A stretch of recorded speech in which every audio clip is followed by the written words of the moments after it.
Hi, Kristi Sullivan here with Sullivan Financial Planning. Thanks for tuning in.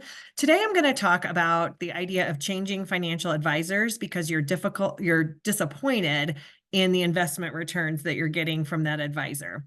This is related to a blog I wrote, just giving people context about what is really a long-term return versus medium-term versus what can realistically happen in the short term.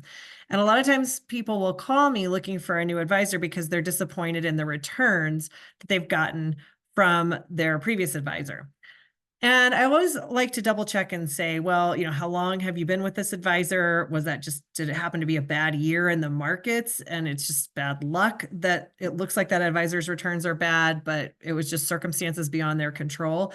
Because the fact is this, changing financial advisors is a bit of a pain in the neck. And it can also be like changing spouses, which is it's not always better to change spouses. The grass is not always greener on the other side. You might be better off trying to work with what you've got.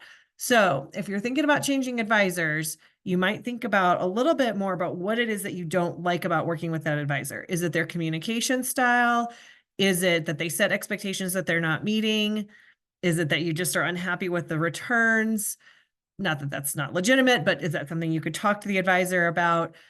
What is it that's bothering you about working with that advisor? Do you not like their office location? Did you move?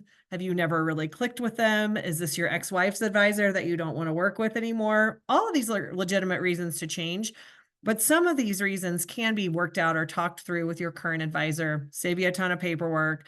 And, maybe you can continue the relationship as it is, just on better terms or with better expectations.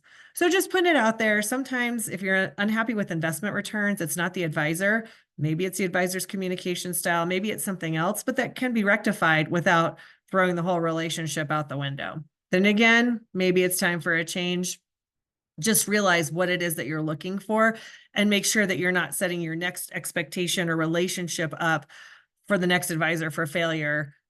You want to make sure that you're clear about what it is you're looking for and that that person can deliver it. I hope that was helpful. Have a great day.